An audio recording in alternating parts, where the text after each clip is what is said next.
예, 이어서 진행하도록 하겠습니다. 어, 요 앞부분까지 진행했죠. 케이스 나오는 거랑 다시 한번 정리하면, 소위 말해서 경계선 성격 장애인 분들이 가지는 특성 중에 하나가, 음, 어떤 정서적 변동. 그렇죠. 뒤에 이제 저희가 나르시즘이랑도 같이 이제 언급을 할 텐데, 나르시즘에 비해서는 경계선 성격이 성격 구조라든가 이런 게 훨씬 더 좀 병리적이고 불안정하다. 라는 맥락으로 좀 봐도 될 것 같아요. 어쨌든 이어서 보겠습니다. 경계선 성격장애 자들은 종종 무가치감과 공허함을 느낀다. 이게 이제 어떻게 보면 나르시즘 환자들이 가지는 깊은 내면의 어떤 요소라고 볼 수 있죠. 뭐 일반적으로 이제 우리 정상적이라고 얘기하는 정상이라는 표현 좀 그렇지만 장애가 좀 덜한 없다라고 말하기는 좀 인간은 좀 그런 어, 면에서 완벽한 존재가 아니니까 덜한 분들도 어떻게 보면 자기 자신에 대해서도 무가치감이나 공허감을 느끼죠. 다만 이게 이러한 감정들을 대처하는 방식들이 이제 다르다라고 볼 수 있는데 종종 아들에 대한 신체적 학대와 딸의 성적 학대에 대한 만성적인 과거력과 관련된 강렬한 대인관계에 의해 발생된 어, 투몰트. 이게 아마 저도 정확하게 이제 모르는 단어인데 종양에서 온 단어, 뭐 고통 이런 의미가 있지 않을까 어, 생각이 됩니다.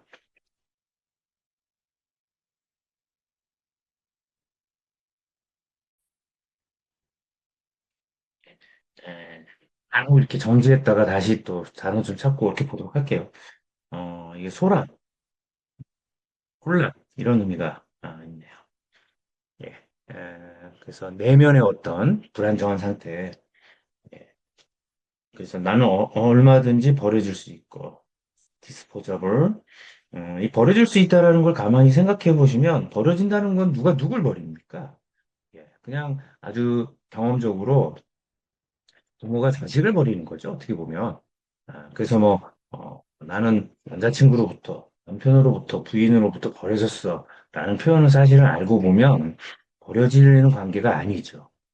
그런데도 이런 표현을 하거나 이런 감정을 느낀다고 하는 건 벌써 어떤 면에서 보면 심리적인 상태가 아동이죠. 그다음에 이제 아무도 나를 사랑하지 않을 거야. 이것도 사실 또 깊이 보면 전제가 뭡니까? 누군가가 나를 사랑해야 되는 어떤 나는 약한 존재. 전제가 은연중에 있을 수 있죠. 사랑받지 않는 건 나의 문제라는 것부터 사랑받기 위해서 과대한 나를 만들어야 되는. 이게 다 알고 보면 뭡니까?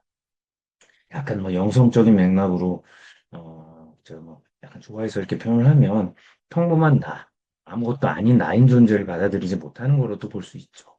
예, 그 불안감이에요. 그래서 기본적인 심리적인 정서적인 전제들을 이렇게 생각해 보면 훨씬 좀 이런 역동을 이해하기 쉽지 않을까. 아무도 나를 사랑하지 않을 거야. 나는 오직 버림받을 때에만 어울려. 그리고 난 내 자신을 위해 사랑받기 위해 존재하는 게 아니라 다른 사람의 일시적인 쾌락을 만족시키기 위해 존재 같은 인지들로 지지되어 이제 지지된다는 거는 이제 유지된다는 거죠. 자연스럽게 정서적으로는 공허감, 무가치감을 유발하게 된다. 우리는 이런 우울감과 절망, 무가치감이 일상생활의 일부인 엘사의 사례에서 정확하게 발견할 수 있다. 이 케이스 보시면 여기 보시면 엘사가 남편들 중 누구도 본인을 진심으로 사랑한 적이 없음에도 불구하고 그녀는 매번 결혼 생활에 실패했을 때마다 그 전부를 잃어버렸다. 사랑도 안 했는데 주지도 않았는데 받지도 않고 했는데 가진 것도 없는데 잃어버렸다고 얘기하는 거죠. 그러면서 이런 자기 학대의 개념들로 가는 거죠. 예. 자, 이런 신념들은 대인관계에서의 지속적인 혼란, 케이오스로 아마 되어 있는 것 같은데 사실 이제 디소더라든가 그쵸? 이 무질서의 개념에 가까운 거죠. 예, 왜 악화된다. 엘사의 사례에서 보았듯이 그녀가 입원했던 이유인 자살 사고와 실제 자살 시도뿐 아니라 우울감은 이러한 역동들의 그 결과라는 거죠. 이들 모두는 보살핌을 종용하거나 어, 종용한다는 게 이제 나를 보살펴라 라는 의미죠. 단순히 분노와 분개감을 표현하기 위해 매니플레이티브하게 사용될 수 있다. 그러니까 나를 돌보기 위해서 스스로가 자살 시도를 하면서 난 불쌍한 사람이야 라고 하는 예. 이걸 갖다가 분석해서 이런 표현도 쓸 수 있어요. 트라우마. 한번 언급한 것 같은데 필리아라고도 합니다.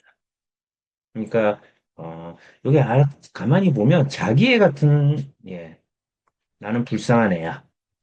어, 어른 중에도 많이 있어요. 특히 성장기에 고통 경험이 있거나 어려운 삶을 이렇게 경험한 경우에 대인관계에서든 뭐 경제적인 요소든 이럴 경우에 그런 상처가 권리 비슷하게 작동하는 좀 조심스러운 표현이긴 하지만 내가 이러이러한 상처를 받았기 때문에 사람들을 나를 이렇게 대해야 돼라고 하는 형태. 이게 일종의 의식하지 못하는 와중에서 상대방을 조종하는 매니플레이티브한 게 이제 활용된다라는 의미로도 볼 수 있지 않을까. 그래서 임상 장면에서 많이 봅니다. 커팅이나 버닝과 이렇게 손목 긋는 거, 그다음에 뭐 이렇게 담배빵이라고 얘기하죠. 청소년들 불에 태우는 것 같은 전형적인 자해를 포함하는 자기 파괴적인 충동적 행동은 경계선 성격 장애자들의 자기상의 결과이자 타인을 충격받게 하거나 통제하는 수단이 된다. 통제가 이거 관련돼요. 그래서 유기감에 대한 하나의 반응은 버려지는 것에 대한 반응은 자기 스스로를 유기하는 것이다. 버려지기 전에 스스로를 버리는 거죠. 그러나 모든 경계선 성격 장애자들이 경계선 성격애자들이 보여주는 인물과의 융합을 오롯이 혐오하는 것은 아니다. 그러니까 모든 사람이 다 그렇지 타인과 이 원시적인 형태의 이제 융합 말하는 건 아니죠. 융합은 융합은 공허감과 무가치감을 떨쳐버리게 하는 강력한 친밀감을 유발하는 동시에 그쵸? 누군가와 완전히 밀착되는 관계, 경계가 사라지고 하나가 되는 그래서 융합은 사실은 이 종교적 경험으로도 볼 수 있는데 근데 이제 제가 말하는 요 의미에서 이 종교적 경험에서는 이렇게 퇴행되고 병리적인 의미보다는 자아의 경계가 모호해지면서 더 큰 세계와 연결되는 건데 여기서 융합은 퇴행된 형태의 인간에 대한 어떤 친밀감을 유발하는 거죠. 예. 그래서 동시에 예. 엘비스 지금 번역을 못해서 그런 것 같은데요. Someone thinks 누군가 생각해요. 예, 어떤 충분한 어떤 대상이 예, 두 개의 영혼이 마치 하나인 것처럼 결합되는 거를 원하는 뭐 이런 의미인 것 같습니다. 그러니까 제가 이뭐 정확하게 직역은 번역은 안 하지만 대략의 내용이 어, 한 두 몸인데 하나의 영혼인 것 같은 그런 것들을 이제 바랄 수 있는 누군가를 생각한다는 거. 예, 이거 한번 나중에 그런 맥락의 의미입니다. 자세하게는 뭐 그때 뭐 되면 정리하고요. 어쨌든 이 융합에 대한 퇴행된 형태의 욕구를 갖는다는 거. 그리고 동일하게 유해함으로부터 보호받는 강렬한 느낌을 준다. 위험한 것로부터 보호받는 거죠. 그러나 융합은 또한 engulfment의 두려움 또한 야기한다.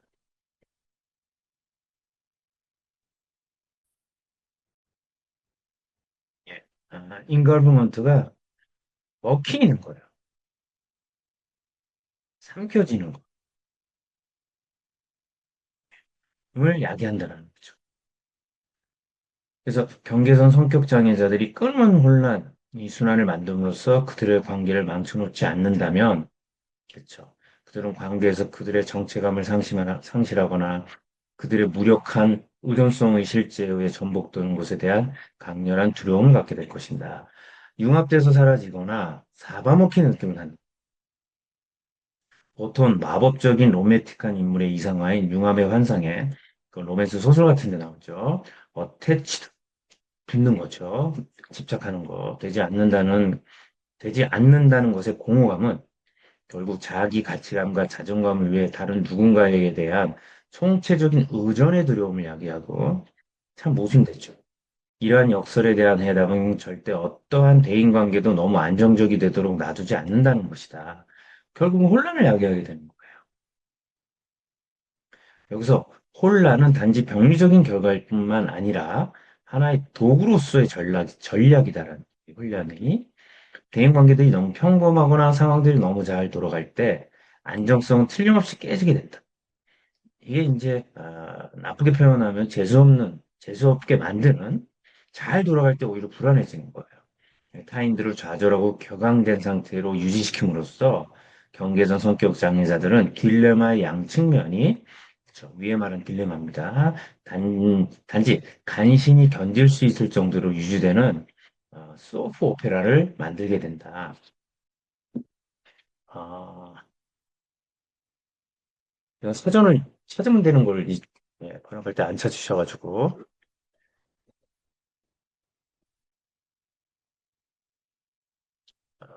소프 오페라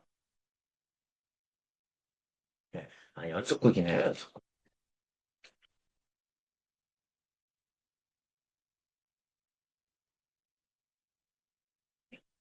만들게 됩니다. 일종의 이제 뭐 소설 드라마 쓴다는 의미인 것 같습니다. 사례들에서 논의된 바와 같이 조지아는 이러한 역동에 가장 잘 들어맞는 것 같다. 이건 앞에 다시 한번 보시면 나올 거고요. 한편으로 그녀는 타인들에게 어태치되기를 원하지만 너무 친밀해지는 것은 그녀를 상처받기 쉽고 두려움을 느끼게 만든다라는 거예요. 그래서 이게 이제 어태치라는 표현을 썼지만 이게 애착의 개념으로 볼 수 있고 우리가 이렇게 사랑한다는 건 사실은 굉장히 불안하고 두려운 거죠. 누굴 사랑한다는 거는 내 사랑을 잃어버릴 때의 두려움도 있지만 나를 상처 줄 수 있다라는 거죠. 사실 가장 가까운 관계에서 우리가 받는 상처가 가장 큰 상처로 느껴지는 것과 같은 원리. 그래서 다가가지도 못하고 멀어지도 못하고 혹은 이 혼란감을 관계 안에 유지해서 도구적인 전략으로 사용하는 그래서 경계선 성격 장애는 벤자민의 벤자민의 SASB 앞에 나오죠. 관점으로 평가되어 왔다. 다른 학자들과 마찬가지로 그녀는 경계선 성격 장애자들이 유기를 두려워하고 돌보아지길 소망한다고 강조하였다. 버려지는 거 두려워하고 케어도 받기 원하는 거죠. 뭐 기본적으로 그런 경향이 있죠. 어, 양육자들은 이 환자들이 니디 되기를 은밀하게 원하므로 그러니까 이 양육하는 사람들에게 필요한 사람이 존재가 되려고 하는 이렇게 원함으로 경계선 성격 장애자들은 행복이나 성공을 향한 그녀 자신의 기회들을 서서히 훼손함에도 불구하고 친밀한 의존성의 전략을 믿고 사용한다. 그래서 이러한 친밀한 의존성은 구원자, 나를 구해줄 사람에 대한 욕구를 만들어내고 이는 빠르게 이상화된다라는 거예요. 나를 돌보는 사람에게 내가 필요를 이 사람은 나에게 필요한 존재라는 걸 만들면서 판타스틱한 인물로 만드는 거죠. 벤자민은 경계선 성격의 발달에서 네 가지 특징을 열거했는데 첫째는 가족 간의 혼란이에요. 그래서 가족 싸움, 불륜, 낙태, 간통, 음주 관련된 행동화, 자살 시도, 살인, 도적. 이건 뭐 한국에서도 이런 가정이 있긴 하죠. 그다음에 디스워닝, 일리시틱 벌스, 예, 뭐 부정적인 용어니까 나중에 한번 찾아보시고요. 포함한다는 거예요. 어, 예. 일리시틱 벌스면은 뭐 불륜으로 태어난 거 이런 거 아닌가 모르겠네요. 이들 사건들 중 어떤 것은 비극적으로 여겨질 수 있고 이들은 경계선 성격의 가족에서 이 권태로움으로부터 무사히 삶을 유지하는 극적 감각에 기여하게 된다. 예. 예. 그래서 미래의 경계선 성격 장애에서는 종종 일종의 중추적이거나 주축이 되는 역할을 수행한다. 그래서 가족의 유동성의 러바일리티 뭐 이렇게 볼 수 있는데 요거는요 가독이 이렇게 좋은 의미가 아니라 굉장히 불안정한 형태의 의미를 뜻하는 거로 볼 수 있을 것 같아요. 이들의 어떤 컨피그레이션이 형성되는 모양이죠. 형태와 코에시브는 있으면 가족 간의 관계의 어떤 뭉치는 정도죠. 응축성에 있어서의 빠른 변화는 성인 경계선 성격 장애자들에서 볼 수 있는 강렬하고도 변동되는 정서의 어떤 모델이 된다. 우리는 불안정한, 언스테이블한 배우자인 엘사의 사례에서 이러한 예를 볼 수 있다. 그녀의 가족은 서로 대화하지 않고, 예. 그래서 원 인펙션이면 뭐 일종의 경고를 주는 어떤, 로 나뉘고, 참, 이게 가족 관계에서 나타나는, 용어 같네요. 인펙션.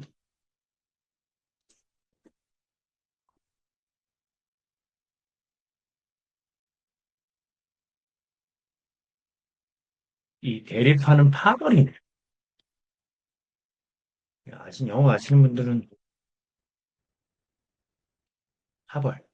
가족 구조 안에서 엄마 편, 아빠 편 이렇게 나뉘는 거죠. 나뉘었다. 그녀의 어머니는 몇 차례에 걸쳐 재혼하고 가족의 컨스텔레이션이면 이제 응집이죠. 모이는 거에 지속적인 불안정을 양산했고 계속 아빠가 바뀌거나 엄마가 바뀌거나 이런 거죠. 또는 그녀는 그녀의 큰오빠와 더 이상 연락도 하지 않고. 그래서 가족 혼란은 두 번째 요인에 의해 수반된다. 외상적인 유기, 벤자민은 아동이 양육이 부재한 채 적절한 보호 없이 어, 특히 보호자가 언제 들어올지 알지 못하는 채 홀려 남겨지게 된다는 거. 이거 어렸을 때를 돌아가서 이제 우리가 아이 걸 상상해 보면 느껴지죠. 예. 그래서 더 임플리시트 메시지라는 건 이제 암묵적인 어떤 메시지는 이 아이가 버려진다는 거예요. falling bad, 아주 안 좋은 상태에서. 그래서 이 기간 동안 많은 아동들은 힘 있는 타인에 의해 이제 성적으로 학대됨으로써 특히 여성들 같은 경우 그렇죠. 해리사파의 기초를 가진다. 그래서 우리 해리성 장애를 경험하거나 해리를 보이는 특히 EMDR이나 이런 거 할 때 보고되기도 하는데요. 그런 게 보면 많은 분들이 아동기 때 성적 외상이 존재하게 돼요. 그 경험을 견뎌나가지 어렵기 때문에 어떻습니까? 자기를 분리시키는 이런 이제 해리성 사파의 기초가 된다는 거죠. 그리고 어떤 아동들은 넘버된다는 게 어떤 일종의 마비 상태 같은 거가 되는 거로 그래서 다른 아동들에게 있어 신체적 고통은 에로틱한 어떤 이 쾌감과 연관된다는 거예요. 육안이라는 건 정신문제 아니라 조건, 행동주의적 개념이돼요. 그래서 후에는 하나의 패서이가 유자의 행동, 자해 발달을 제공하고 그래서 이 자해와 쾌감이 연결되는 거죠. 이렇게 보는 거예요. 근데 이제 그러나 벤자민은 모든 경계선 성격의 자들이 성적 학대의 희생자는 아니라고 공업한다. 이게 뭐 당연한 얘기입니다. 그래서 진정한 환희나 건설적인 어떤 분투, 노력은 단순히 그냥 이게 부족하다는 거예요. 우리는 일반적으로 다른 사람들이 우리에게 대우하는 것만큼 우리 스스로 대우하기 마련이기 때문에 이건 이제 이렇게도 얘기될 수 있죠. 남을 대하는 방식으로 자기를 대한다. 혹은 자기를 대하는 방식으로 남을 대한다. 이게 이제 대인관계적인 어떤 맥락, 우리 이 설리반 얘기했던 거가 그죠? 어, 이 대인관계가 안으로 들으면 아이덴티티가 밖으로 나가면 대인관계다. 이렇게든지 이야기합니다. 그런 맥락이죠. 그래서 미래의 경계선 성격 장애자들은 심리치료를 포함해서 삶에서 어떤 것들은 너무 잘 되어갈 때마다 그들 스스로를 방해하는 것을 사보타지. 이제 어떤 이 사보타지라는 거 아시죠? 어떤 이 부장? 네. 어, 안 한다는데도 사보타지 한다는 얘기가 워낙 많이 쓰는데 어, 사보타지 이렇게 돼. 네, 사보타지. 항의하는 거. 항의하는 어떤 행동들이 하는 거예요. 초기 양육자들의 어떤 내면화된 이미지들은 틀림없이 실패나 심지어 자해로 표현되는 거죠. 피스트? 표현되는 게 아니라 이거는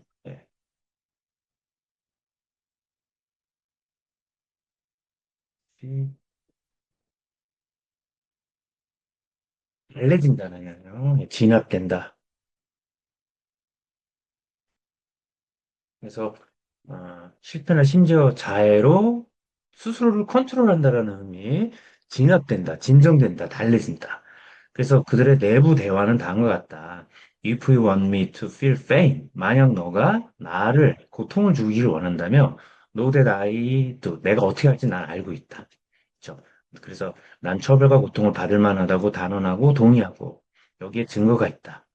이제 당신은 내가 당신을 얼마나 사랑하는지를 알아야 하고 당신도 반드시 나를 사랑해야만 한다. 예.